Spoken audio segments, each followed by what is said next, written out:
Hello, my lovelies. Welcome to yet another episode of the Next Level on Purpose podcast. This week, I have been pondering a lot on what truly is the meaning of life. What is the meaning of this existence that we have been given?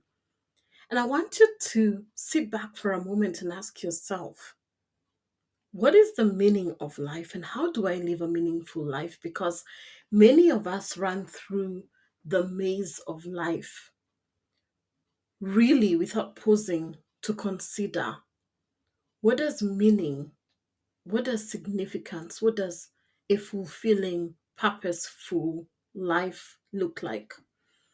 And for me, one of the things that came up as I have walked on my own evolutionary path, as I have had my own spiritual awakening, as I have become more and more aware of why I was put on this earth, I have come to understand that for me, significance and fulfillment is asking myself, number one, does what I'm doing matter? And not only if what I'm doing matters, but does it matter to me? Does it matter to me? I ask myself this all the time. And feeling that what you're doing in life has a real impact, has a real touch on people's lives can also make a huge difference in your life. My coach was sharing recently how she has reached a point in her life where everything that she's working on right now is no longer about the money. She's made lots and lots of money. She's at a point where it's about contribution. And I found that so powerful because she said at the end of the day, money is just an illusion. You may have all the millions in the bank, but will you be able to take them and hold them in your hands and walk around with them at a given time? No. Money is just an illusion. You know it is there. You know it is sitting somewhere. But what matters is how you can impact and serve someone and make the most of this exciting thing that has been given to us called life. And since I myself found my own path, something changed. Because before, what was a struggle, you know, a struggle to wake up, a struggle to really figure out what it is that I'm doing, completely shifted and completely changed when I realized that the life that I have can be molded, can be worked on, can be improved so that it can be a life that I will look back with no regret. A life of regret is no meaningful life at all. So I want to ask you right now, are you feeling happy with your life? Are you content? Are you in a place where you're like, actually, I live a damn good life? Or you're like, yeah, could do better. It's all right, could do better. Or you're in a place where you're like, no, not at all. I crave so much more. And I know that asking me in this episode, being able to answer this question may be a bit complicated because it depends on very many factors. But I'm going to double down to 10 factors or so that I have incorporated in my own life that I feel have contributed to what I would call a meaningful life. A life where when I wake up in the morning, I'm not operating from a place of stress and anxiety. I don't feel like I'm going to pull out my hair because I'm so worried and anxious, but I'm operating from a place of trust. I'm operating from a place of certainty and faith. The other night, I had a vision. And for those of you who are wondering, what do you mean I had a vision? Yes, I had a vision. And in my vision, what came up for me was, Joanne, you need to set a higher bar for yourself. And I'm like, a higher bar for yourself? What does that mean? And it really dawned in my spirit in my sleep. And when I woke up, I literally ran to my journal because I got the acronym for setting a higher bar for my life that will lead to fulfillment and meaning. And it is stemming from three things: the belief and the certainty that I was created for so much more, and that the numbers of my days I will fulfill, and that everything that is tied to my name will not pass me by. Any opportunity, any person, any place or thing that is tied to my destiny will find me.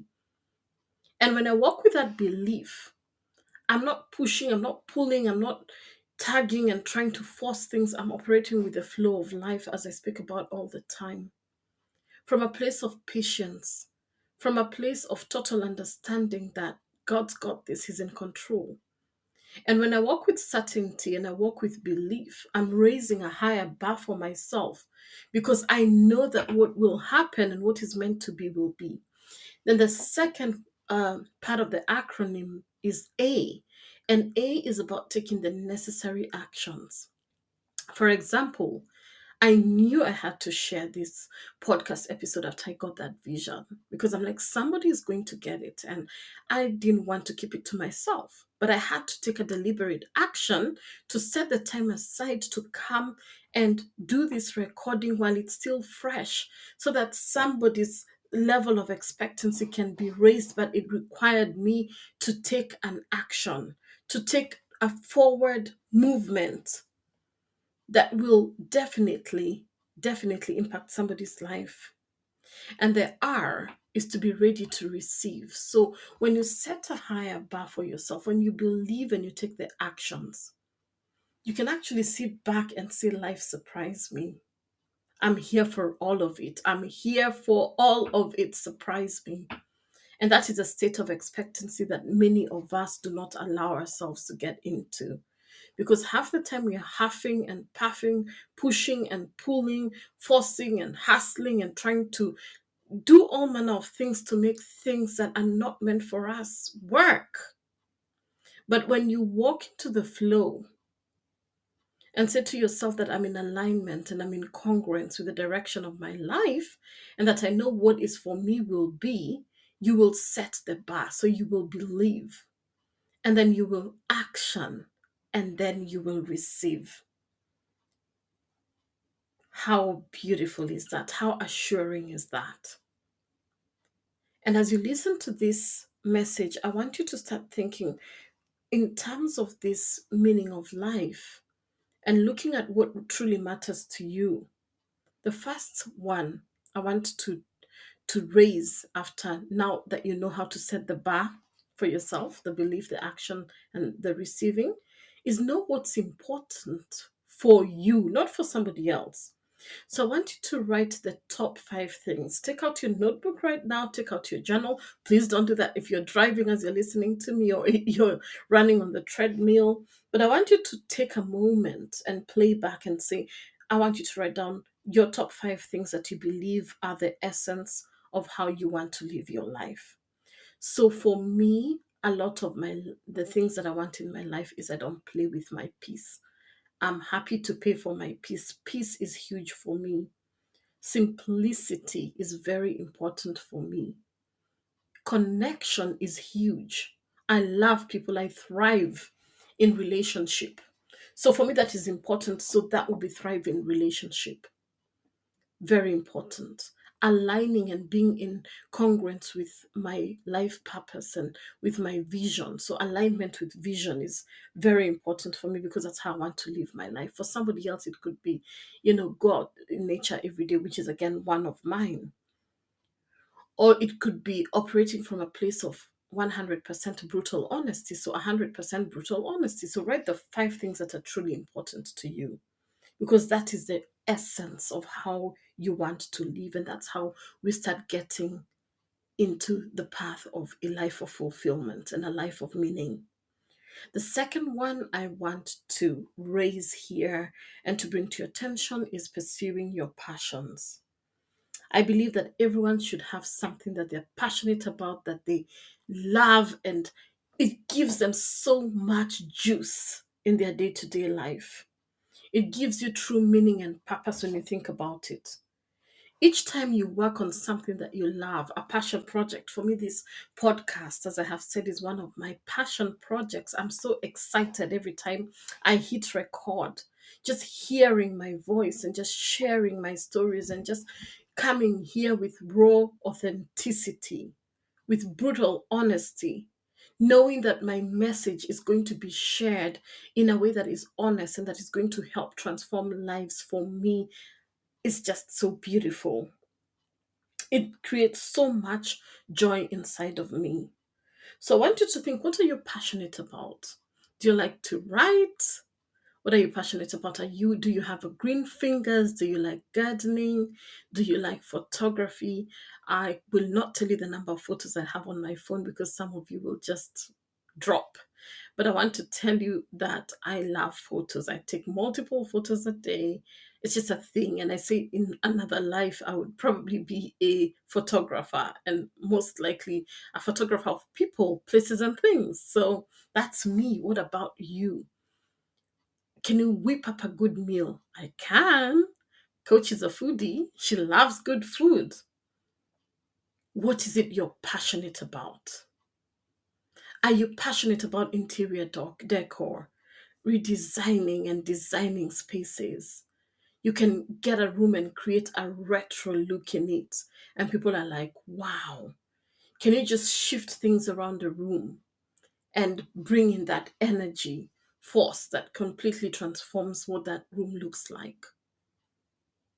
Or are you able to share your story so powerfully and so passionately that people will get healed through your words?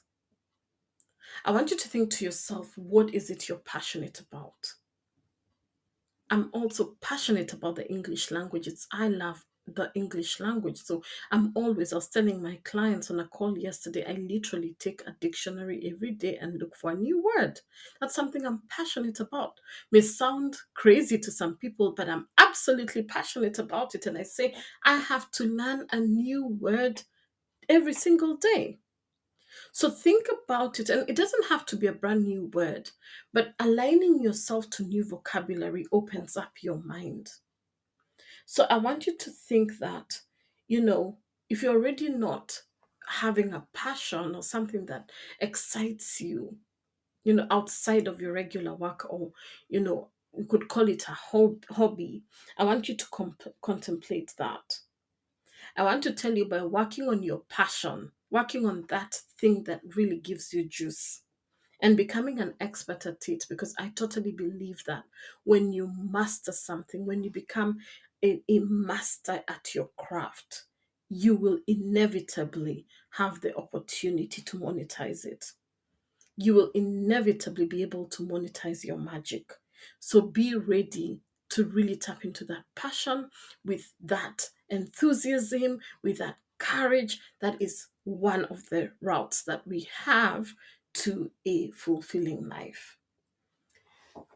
You I'm the Purpose Cultivator. If you do not follow me on Instagram already, you know my Instagram handle is Purpose_cultivator. So follow me.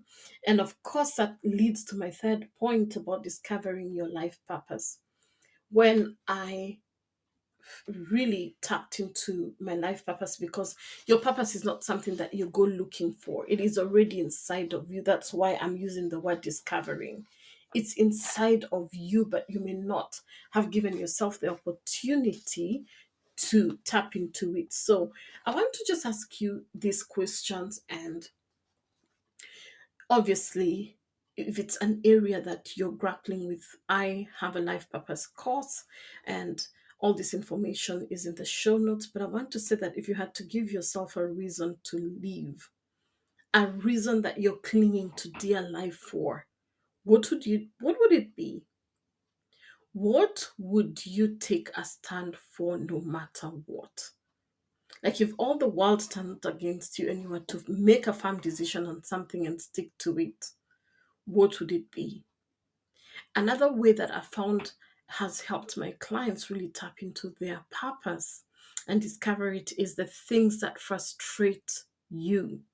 What frustrates you so much that you're like, you know what, I have to change this thing? So, for example, one of the things that I've found is my clients have actually discovered their purpose through their frustration. One of my dear friends, her biggest frustration was finding skin products that would help with children who have eczema. And she was like, all the solutions that were being given had chemicals, had parabens, had all manner of nasties. And she has a biochemical degree.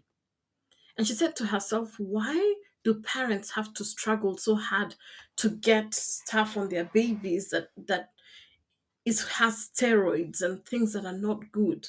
Why don't I consider creating a natural formula for children, babies with eczema? And I can tell you that out of that frustration, she has built a thriving eczema line for her skincare range. And that's why I say that your purpose is so important, because once you discover your purpose, everything falls on the backside of that. What principles do you hold highest? What principles, what core values do you align with? As I said, for me, everything rotates around my faith, rotates around purpose, freedom, abundance, and excellence. So when I'm operating in whatever realm, whether as a coach, whether as a podcaster, whether as a teacher, mentor, sister, wife, whatever, I go back to these principles that I hold. Am I operating from a place of excellence? Am I living from a place of lack or a place of abundance? Is my freedom being curtailed, or am I being in a position where I can fully self-express? Because self-expression for me is key. Hence the reason I'm doing this podcasting, because that's a principle for me that I want to share. I want to help somebody's life through me amplifying my voice and putting content out that is rich and rewarding. Is your life path to inspire others with your words, as I said, or through pieces of art, or through organization? I have one of my clients who is a professional declutterer. She actually found that her purpose is to help people simplify their lives. And as they simplified their spaces, cleared the clutter, they were able to also get rid of all the mental clutter, all the mental fog, all those things that were stopping them because their life had too many things. So finding your life purpose, as I said, is a notion that is thrown out there. What you're doing is discovering it. So I want you to stick with me, because we obviously have a course that we teach this, and if it's something that you're grappling with, worry not. In the show notes, it is something that you feel you need support with. Do not hesitate to contact me on social media, and we can take it from there. The next point around around creating a life of meaning is being self-aware. So be aware of yourself and your actions and your responses to life.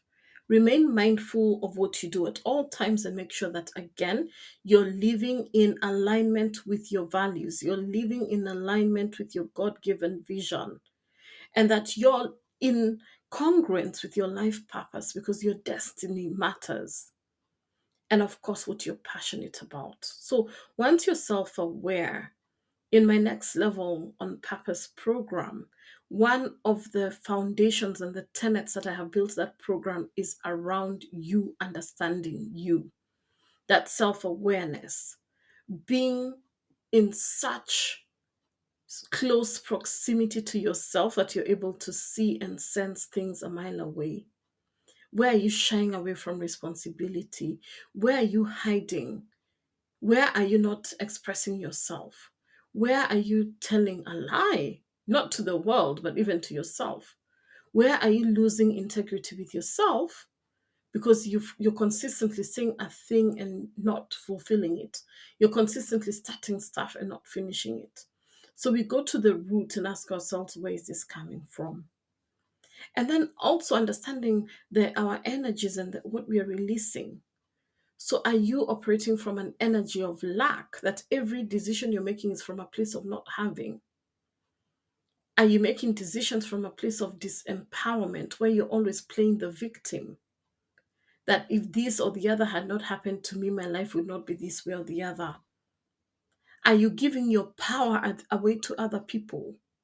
That if they had not done this to me or they had not done the other, my life would be different?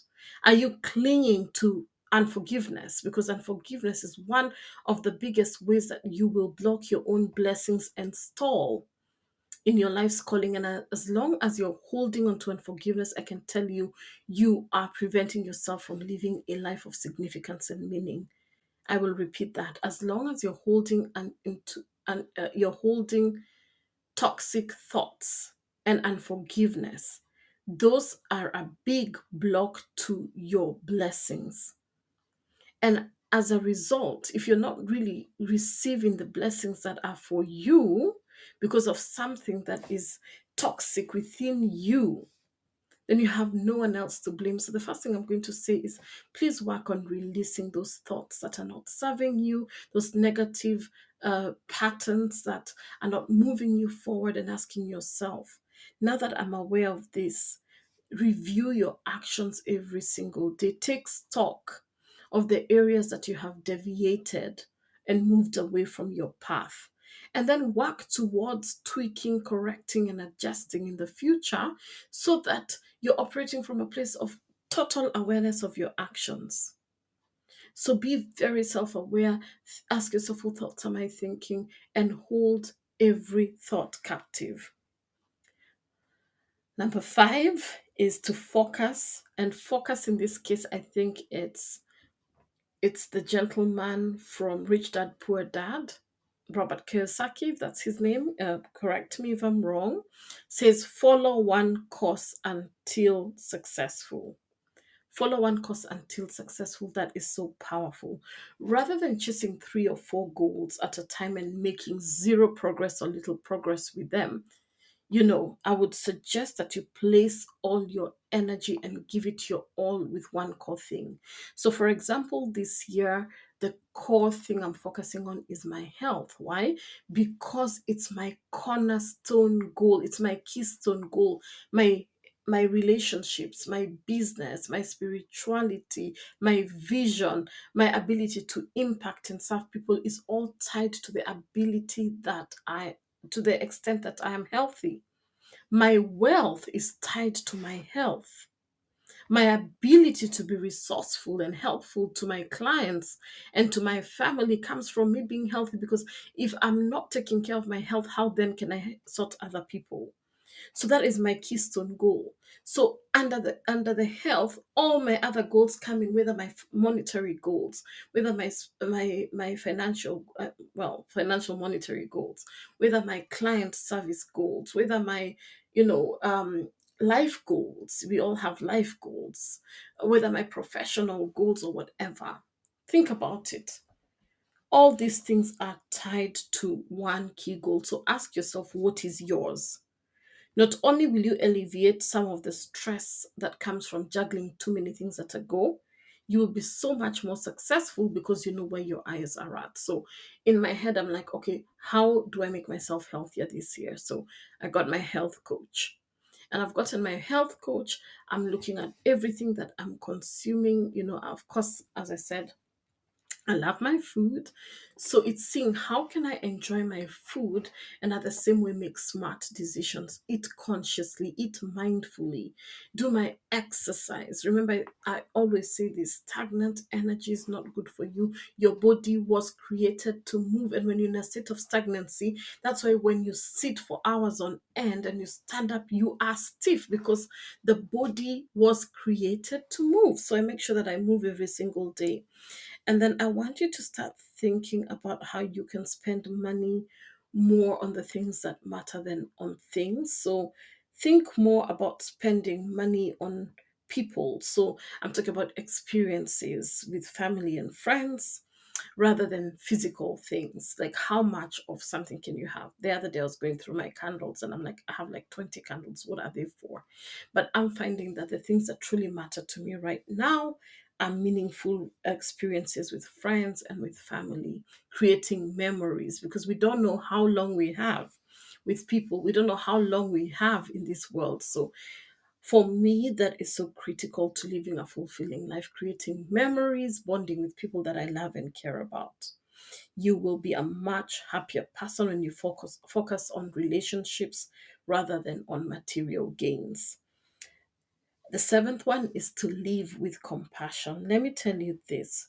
Compassion for me is the purpose of life, being able to serve at a higher level. I found that every time I see a client testimonial or I see a transformation from one of the people that I'm working with, I'm like, this is what I was created to do. Like, it's so fulfilling when somebody who was stuck in a certain thought pattern or way of doing things, suddenly it lands for them. When I'm able to be the part of somebody's transformation, there's nothing for me as fulfilling as that. And my eighth one is find a way to give back. Do something that not only honors your beliefs and passions, but also supports your philanthropic side. We were created to give, not just to receive. By giving something back to the world, we inevitably find purpose in the act. It even says in the good book in the Bible that it is more blessed to give than to receive. I have found so much fulfillment from being a giver. By, by cultivating more of giving, you'll find that your life has more meaning and purpose behind it. We do not want to hoard over our gifts. We do not want to hoard over our talents. We want to share with the world what has been given to us. Why? Because everything that you're holding on, again, it just it's too much. It's meant to be released. It's meant to be given out so that there's more space for you to receive. Remember, we talked about setting the bar for excellence, which is believing, acting, and receiving. But how do you receive when your cup is overflowing? It's too full. Empty it by contributing to somebody else and giving back so that there's space for you to receive more. And number nine, I think is so critical for everybody is simplifying your life. The day I decided I'm going to simplify my life is when I found that I got more time to do what fulfills me and gives my life meaning. I find that I have space in my day to do the things that I love. I used to have so many moving parts in my life. And I sat down with my coach at some point, with one of my coaches, and we are like, how can we simplify my life? Rather than me having 5 million programs, I exaggerate. Why can't I have three solid programs that I can teach well? Instead of me running and doing everything in my business, I have now built a team. And this team supports me in different areas of my business. So I don't feel that stretched. Instead of me feeling that I know it all as pertains to my health and wellness, why don't I get a health coach who will tell me what to do? And all I need to do is to be coachable and teachable and follow the process. And I found that the more I have simplified my life, it has helped reduce the stress and the anxiety and has made my life so much easier to manage. I've also found as a result of simplifying my life, I have been able to greatly improve my productivity. So if you haven't thought of ways to simplify your life, take your notebook again and say, how can I make my life easier? What needs to go and what needs to stay? You will thank me later. And the last but not least is to set daily goals. In the morning before you start your day, create a list of three goals that you'll find meaningful and fulfilling. I have an accountability partner, and what I have done to make sure that I stick to my set of three is to make sure that I text her or do a voice note on WhatsApp in the morning and tell her, these are my three for today. And then I start by tackling the hardest thing first. Don't make the list too long because when you place too many things on the list, you will feel that urge to multitask, which is not good for you. You'll feel overwhelmed, you'll feel too stretched, and you end up doing nothing. So, by trying to do less, you'll end up doing more. I always say less is more. So, set those three daily goals. Please, if you get the opportunity to do more, well and good, but start with the three and have someone to hold you accountable to them. So for me, this has been the way that I have worked towards honoring my beliefs and passions while creating a life of meaning and significance. I'm not where it is that I want to be, but for sure, just by following the steps that I've shared with you today, I can tell you that my life is all the better for it. Doing all these things that I've shared may sound daunting. You'll be like, where do I start? But I want you to pick one thing at a time and slowly incorporate these ideas into your life. Remember, and in conclusion, life is about the journey, not the destination. And if you concentrate on just taking one little action every single day, finding a way to contribute to somebody else's life, and at the same time doing something that you absolutely love, you are halfway towards creating that life of meaning and significance. So until the next episode, I will love you and leave you. I cannot wait to hear from you what you've gotten most from this episode. Go to the show notes and check ways that you can communicate back with me. But overall, I just want to say this: it's your one royal life. Live it with boldness, live it with courage, and know that everything that you have been given, it's within you. You do not need to look outside. It's all within you. And when you go deep inside yourself and you believe and you action, you will receive. And that's how we create a life of meaning and significance. Till next time, goodbye and God bless.